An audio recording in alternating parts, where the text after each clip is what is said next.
Hello, welcome back to the podcast. This is Whitney, your host of The Growth Show, and we are going to be talking today about the do's and don'ts of picking fonts for your website.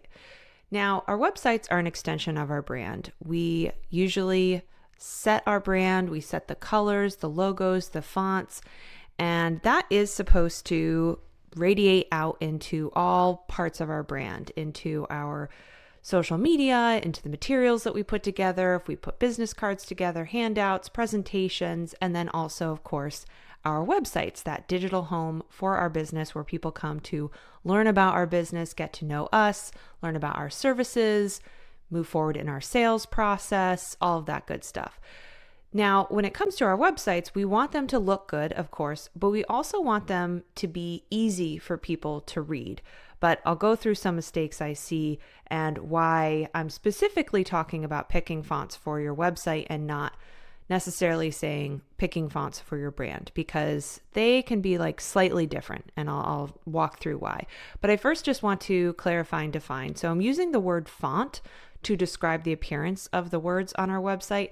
Technically, the term is typeface, but fonts are the digital files that contain the various styles of the typefaces, and they're really how we actually use typefaces as a font file. So I'm going to be using the term fonts throughout the episode, and you can just kind of take that and use that term. Now, I see a few mistakes out there when it comes to people using fonts on their websites. First off, the fonts that they're using are not on brand. So maybe the business owner went and created a logo, maybe picked some colors, but didn't actually decide on any really specific fonts for their business. So they're using fonts inconsistently. Maybe in Canva, they're using some fonts they like on their social graphics, but then in documents or their website, they're using some other fonts. So there's not really any consistency, and we really want that because having a consistent brand allows us to be more memorable. It also shows that we are professional, we have our ish together, and it just allows for a better customer experience. Now, another mistake I see is that the fonts that are being used are not really legible on the web.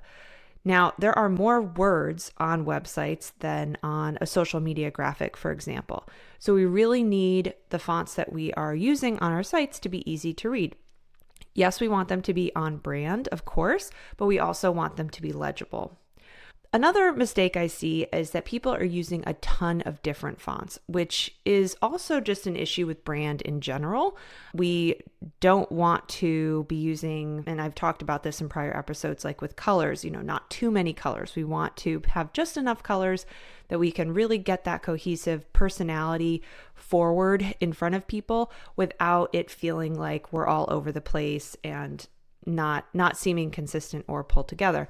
And the same goes for our fonts. If we have way too many that we're trying to use on our website and our materials, it's just going to not actually come across as a cohesive brand. It's going to feel very disjointed and confusing, and people are not really going to get a clear understanding of what your brand vision and personality and what all of that is. So I'll talk through how to pare this down a little bit so that you are not using too many fonts, but just enough. So picking fonts for your brand in general, the fonts that you want in your logo, on your social media graphics, and your handouts, this can be the same as picking fonts for your website. You don't necessarily have to go through a different process. But I also want to say that if you already have a logo and it's using some kind of funky fonts, we may want to pick some slightly different fonts for your website, and I'm going to explain why. So let's first talk through some considerations when it comes to specifically the fonts that we're going to use on our website. Not talking about social media graphics or handouts or anything like that, but what are we putting on our website? So first off, we want the fonts that we're using, if possible, to be easy to install. So there are many themes and website builders out there these days that use Google Fonts by default. So these are fonts available for free from Google. You just go to fonts.google.com and you can see there's so many different options. Canva also has Google Fonts, plus it has some others in their database. Therefore, if you can find some fonts you like from Google Fonts, this makes it easier for you to get up and going with your website. Installing a custom font on your website is generally something a developer should do. You can do it, but it's just a little tricky. We do this for our clients in our website program. But just keep in mind, the more custom you go, the more you have to manage potentially. So especially if you're just getting started or you are trying to figure out where to go, I would go to Google Fonts first, because those are most likely already going to be pre-installed on whatever website platform you choose to go with, and that's going to make it that much easier for you to get your website up and going and have it look good. And those fonts are then going to be available in Canva if you want to use them for other brand materials as well. Another thing to consider is the cost. So using Google Fonts is free. Custom fonts may require purchasing a license. For example, Creative Market is a great place, or Envato Elements. Those are great places for fonts. It's not that the font is going to cost you a ton of money, but it's just something to keep in mind. And if you start saying, oh, I want to have custom this, custom that, it's going to start racking up those prices for those different font files. So you may want to purchase like one custom font for your brand, but then maybe use Google Fonts for the rest. And then another thing to keep in mind is the appearance of these fonts across different browsers and different devices. So similar to what I was saying with Google Fonts are generally going to be the safest, but if you do custom fonts, just make sure that you are going to just check those and that they're going to look as good on a phone as they will on desktop, and do some testing to make sure that they load in Safari and Chrome, etc. So just some additional considerations when it comes to that. Another thing to consider is the legibility. So like I said, we want to use fonts that are legible and easy to read. And a big thing that I see that I want to just deter you from is using script fonts for your main headings.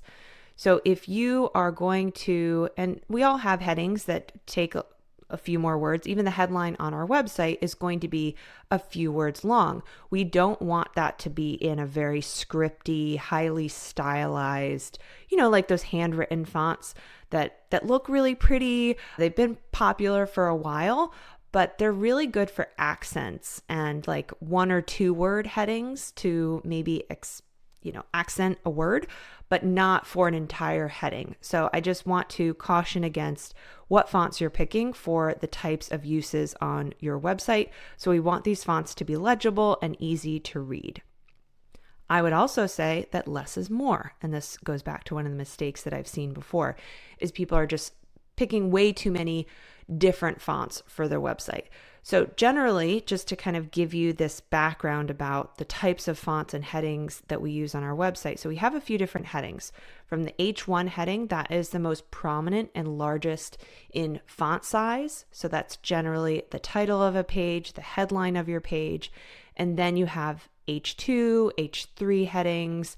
Those go all the way down. So as a heading, like a subheading, that's less prominent, so you're probably going to set that as an H2 and H3. And the reason between these H1, H2, H3 is both visually for us, because we want to know that, okay, an H2 is less prominent than an H1, so generally that font is going to be a little less bold or a little less large, all of that. But it also is telling Google and other engines where they're not visually looking at your website, they're looking at the code. And an H1 is telling Google, hey, this is the most important piece of text on this page, whereas an H2 is less prominent and less important. So there's kind of both the visual aspect to it and then the code aspect to the descending headings on your website. So you're going to have those headings, and then you're going to have your body font for all of your paragraphs, your blogs, all of that.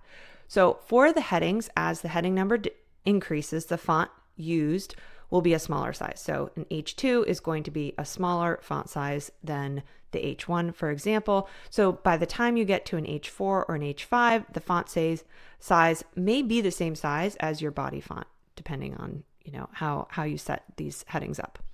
So on a single page, like your home page, you may have an H1 as your headline, an H2 maybe as your subheading. Maybe for each of your services descriptions and sections, maybe you'll have an H2 describing the title of that service, but then maybe an H3 to give a little subheading. Maybe you're even going to have an H4 that's giving even a little bit more of a piece of information that is not as prominent as an H2 or an H3. So you may have that many different headings on one page, and then you're going to have body copy. So just imagine if you used a completely different font for each one of these pieces of content, your site would look pretty crazy if you had a different font for H1, H2, H3, H4, and body copy. So we don't want to do that. So think about having up to 3 different fonts, but doing different things to them to get all of your headings and body styles. So you could have one font for your main heading on your website that's going to be used for all of your page titles and main headings on your pages.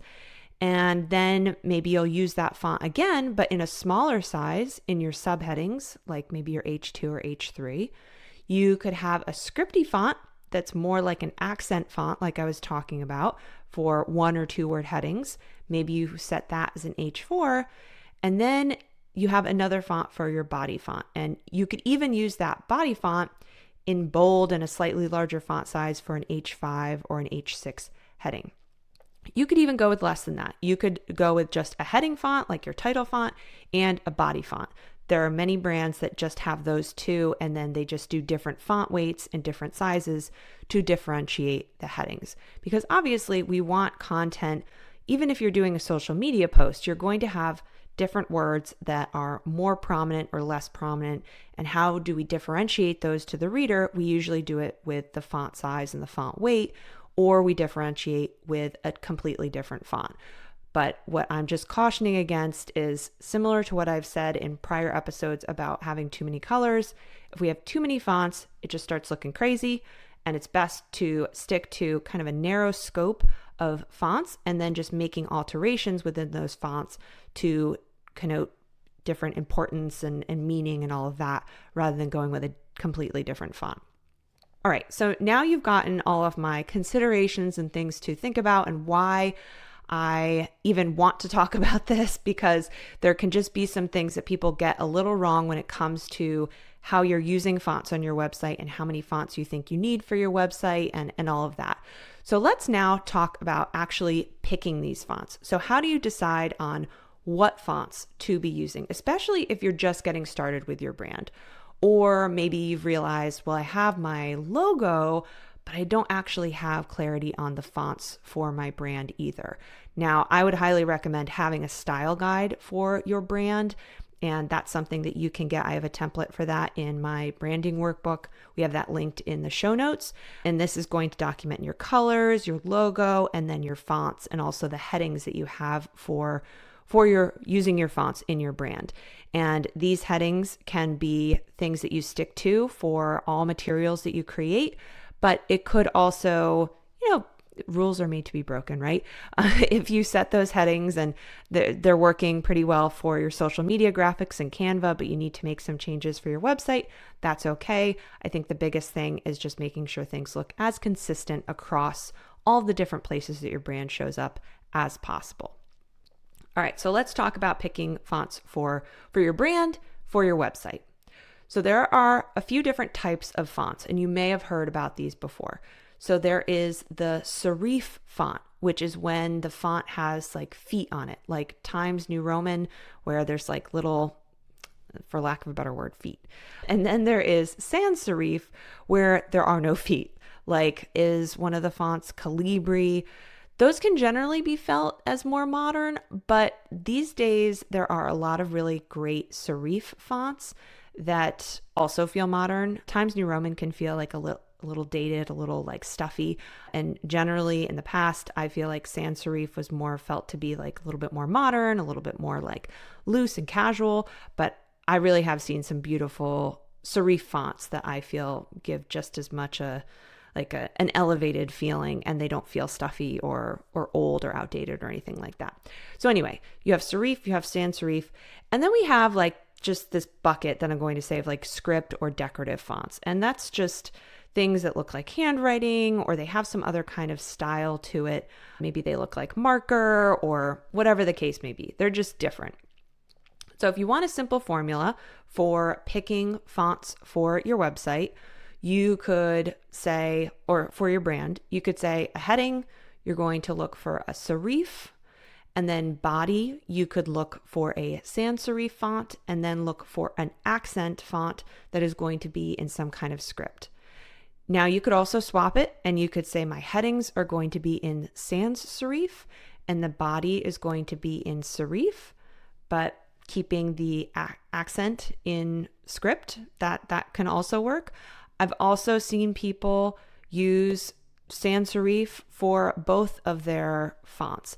What I would probably say is if you're going to use two serif fonts in your brand, I would actually just use the same font. So I would not have like a heading being in one serif font and then your body in a different serif font, because they're going to look somewhat similar, but then not similar enough to look the same, if that makes sense.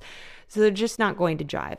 So what I would say in that instance, if you just have fallen in love with this font and you're like, this looks great for headings, it also looks great for body copy, then all you're going to do is just use like bold versions, different weight styles of that font for your headings, different sizes of it. Maybe one of your accent headings, maybe an H4 is in all caps. Maybe you adjust the letter spacing a little bit and it's bold. I really like doing that for some of I think it's my H4 on my website and some of my social materials. So you can play with that. Or you can do the same thing where you're doing sans serif for your headings, your title, and your body. But I would probably not try and mix those too much unless they're very different. And that's the thing I think you should keep in mind, is that if the fonts that you're picking for your headings or your titles and your body look too similar, then that's not going to give enough contrast to make them actually look different and unique. So either if you just don't want to, if you can't decide and you're not really sure what to do, just go with one and kind of have different font weights and all of that, or pick ones that are different and are going to complement each other and go with that. And you definitely do not have to have a script accent font if you don't want. That's totally fine. That's just an option. You could definitely use one of the other fonts that you've picked as an accent font in some of the ways that I just described. Now, picking fonts does go back to the branding process, which if you haven't gone through it, my branding workbook does take you through the process, because your visual brand is an extension of your brand as a business, your brand positioning statement, who you are as a business, what's your personality, how you relate to your customers, what's your vision, what's your goals, what's your mission, all of that. Even though it may seem like, well, how does that really equate to like visuals? If you don't have that clear, then the visuals are going to be that much harder to figure out and it's not going to make sense. So trust me, go through the branding process of starting with what is your brand positioning statement, and then move into what are the visuals that are then going to be used to represent that brand that you have established. And you can look at fonts on Google Fonts. They have a way for you to combine different fonts together and see how they work and look with each other. Now, just so you know, Google Fonts is not going to have script or artsy fonts so much, but they are going to have a lot of serif fonts and a lot of sans serif fonts. So you can, if you're looking for more the script and artsy fonts, you can go, like I mentioned, to Creative Market, or Envato Elements are two good options. Now, if you're looking for ideas and inspiration, I would literally type into Google like font pairings or brand font pairing ideas and look at those. Or you could search Pinterest to get ideas.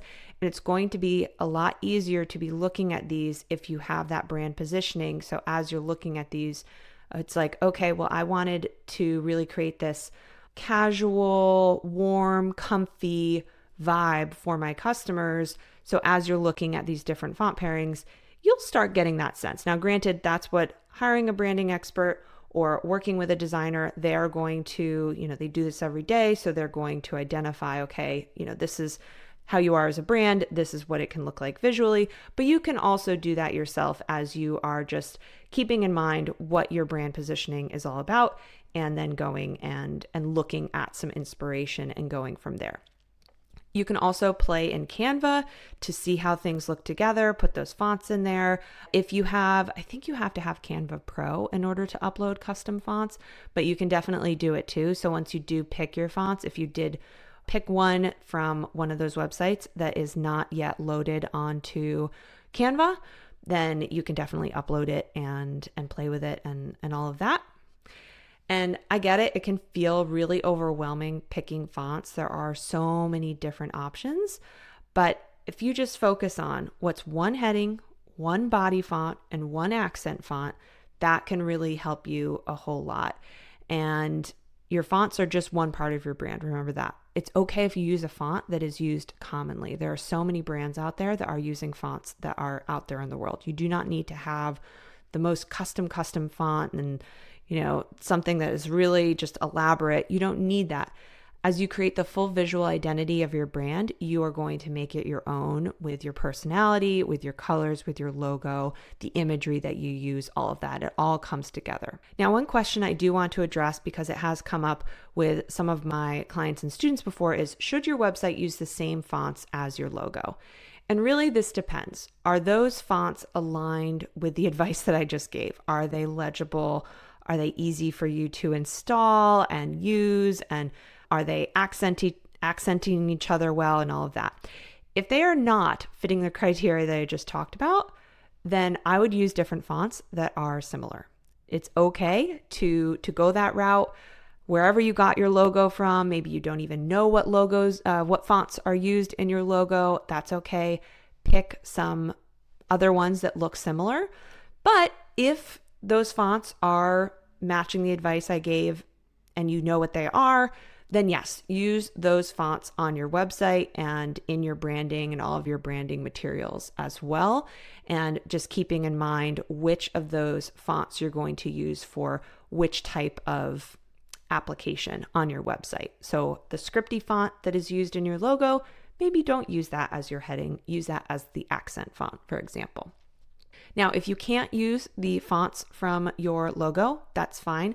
I would consider using your website fonts in your other brand materials if possible. So kind of saying like, okay, since I can't use the fonts that are in my logo, I'm just going to leave those fonts in my logo. They're just for my logo. They're not in any of my other materials. And then start picking fonts that you're actually going to use in your branding materials and in your website, and have that be consistent. And that way, again, like you just start establishing this visual identity for your brand.